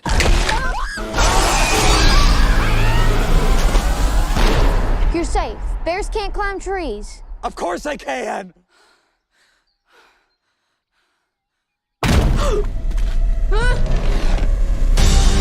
Higher, baby. Oh, shit. Get higher, baby. It kind of seems like the thing that stays with a man forever. Apex predator. High on cocaine. Initiating system. Loading window. There we go. Oh yes, the old trailer. Doesn't matter if you pay money to go fucking see it. Still can't air the fucking trailer on YouTube. Good times. Thanks. Even though we got it from YouTube.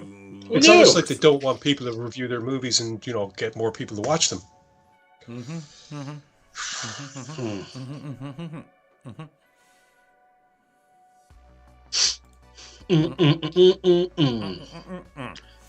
I'm giving this film a 9.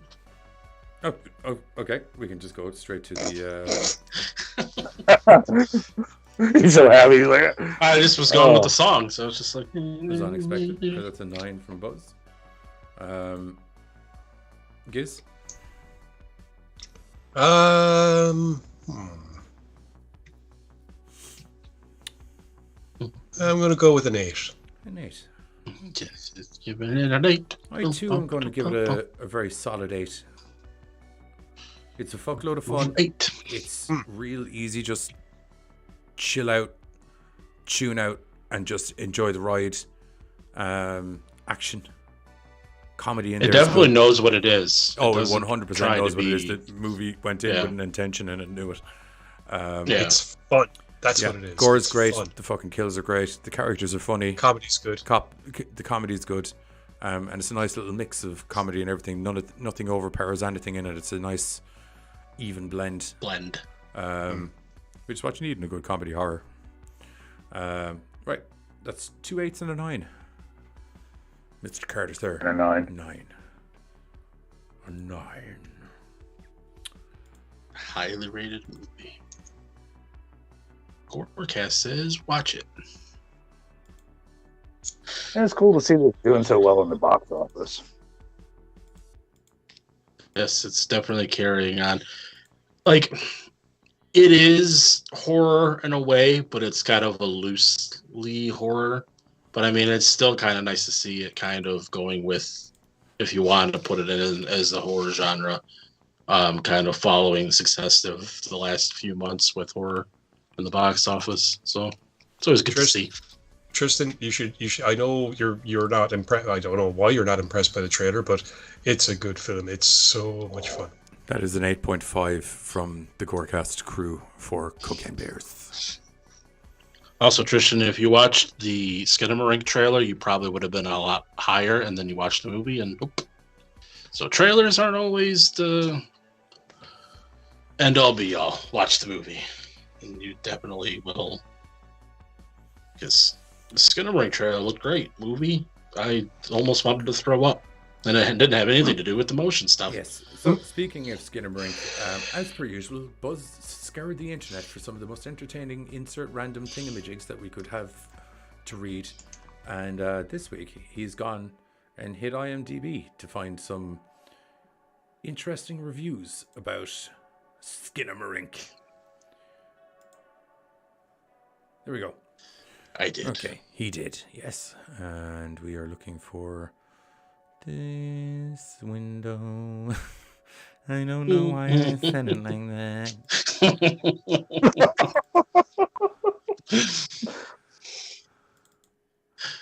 Oh, I like it though. Let's try it. But you're just. Let's try this again, shall we? Oh, there we go. Okay, so. Oh my. 1 star. Waste of time. If I would have turned this in as my final assignment back in film school, I would be an accountant now. I saw a trailer for this film and it looked freaky. I liked the grainy look and the audio was a bit haunting. Of course, the trailer states that this will be the scariest movie I have ever seen. I was not expecting this to be the case, but thought it may be entertaining. I was wrong. So wrong.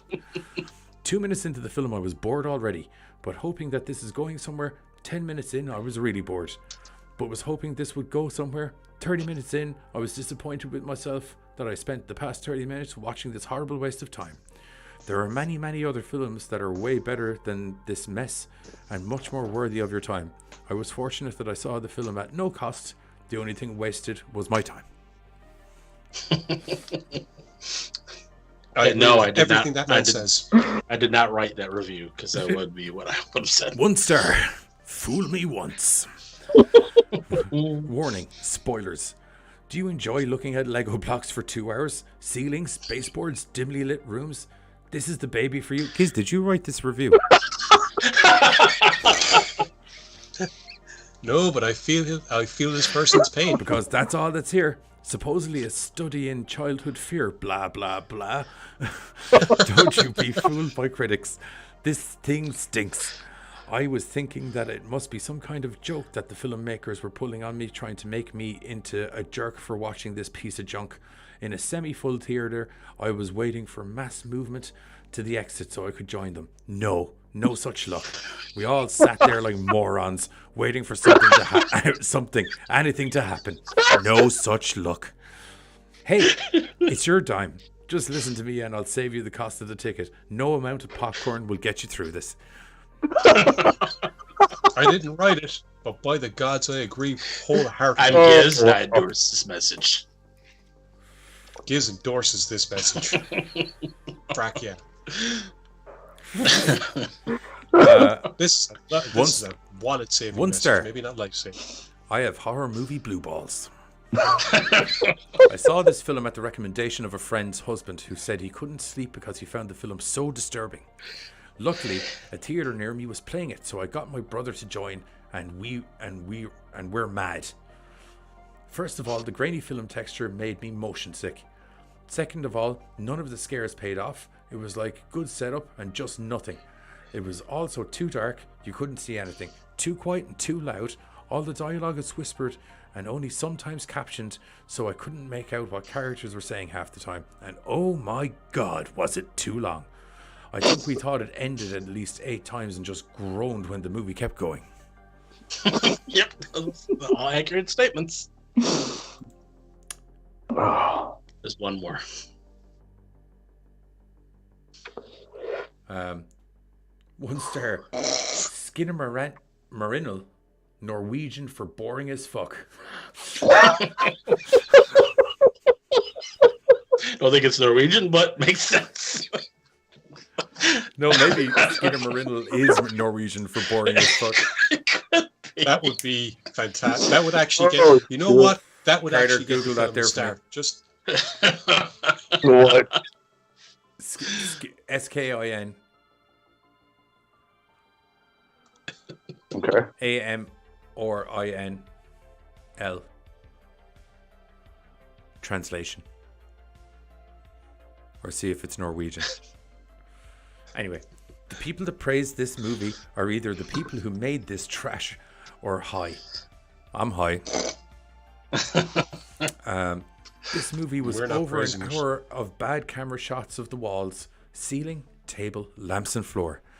It's like a couple of kids tried to do Blair Witch style movie and forgot to make it scary. I cannot fathom how people found this scary. Seeing grandma naked is way more scary than this snorefest. Whatever you up to in your own time, buddy. Gonna take your word for that one. I read the reviews first, then watched and waited with bated breath for something scary, like hoping to win the mega ball or the $1 million scratch ticket. I was sorely disappointed.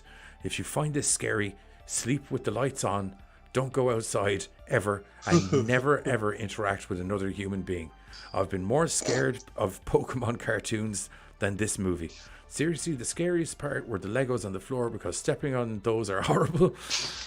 This is not a horror movie, it's just horrible. Everything you just said. None of those reviews are inaccurate, in my opinion. I think we all said that at some point. Could not agree more.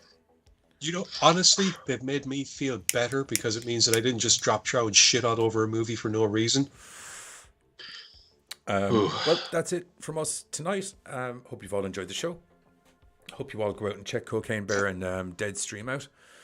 They're very good. And we hope we've saved you. If you from bothering that pile of scrap. If you're feeling ill due to sleep deprivation and or constipation, watch Skinamarink. It resolves maybe both of those issues.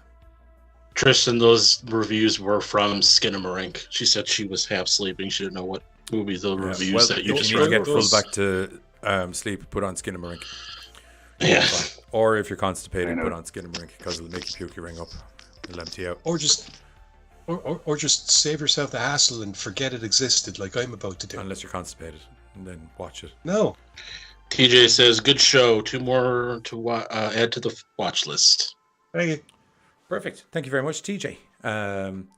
Yeah, that's it from us. We're going to catch you all Sunday night for the community games night, where we'll be playing something. Maybe Gartic Phone, or maybe we'll see if there's something else we can find, depending on the numbers. I said as I stroked my beard menacingly for some reason. I don't know why. And other than that, apologies for the lack of game streams this week. I wasn't feeling great last weekend and was kind of rocking into the week, so I just took the week off. But I will be back tomorrow night for Fan Bam Friday, as per usual, where we'll be doing a bit of DayZ and I'm sure some other sort of antics.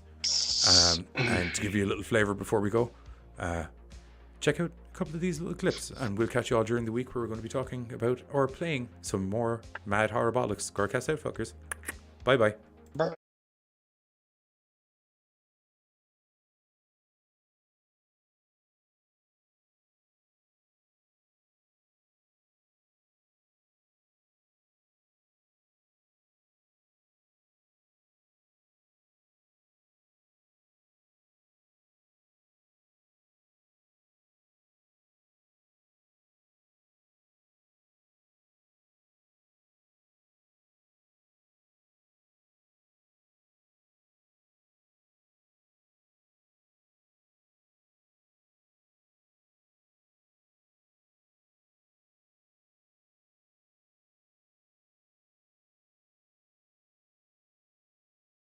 Pokemon. Yeah, that's what lectures were like spawning through the roof. Oh no. The flames One sec. off it. I have to find this fucking thing. Oh no. Oh no. Turn around. Please tell me you didn't hear me talking. That is looking directly at me, right? I'm not wrong. Right? You're too far away. Yeah, that's fucking Pokemon. It's got 2 tails. Let's say if you look at my screen, you can have a close-up and look at that one. You're looking at his dangleberries, aren't Everybody you? over to Friar Stream. 2, 3, do it! Is this going in my stomach? Oh, God, that is. Oh. God damn. You know what they say? Why How are you you doing? cornbread dead as well? Yeah. Oh, there goes the I just went on Twitter and clicked on the Skinamarink hashtag, and someone's what spoiler, and then just put this picture. We just can't see anything. I did. Those can be heard. Oh, that's fucked up. Guys. Yeah, we all killed ourselves. Family thing, man. It's a family thing. Wait, we left. Yeah, well, it was. It got to the stage where I was the only one left with.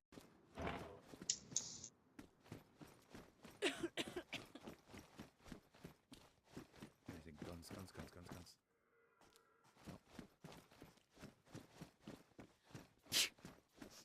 It was only like an MK or something.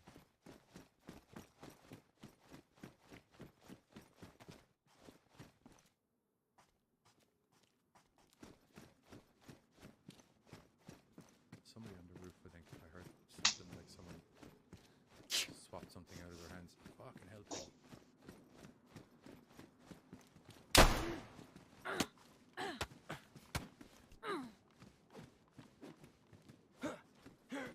Bert doesn't have to go down like this.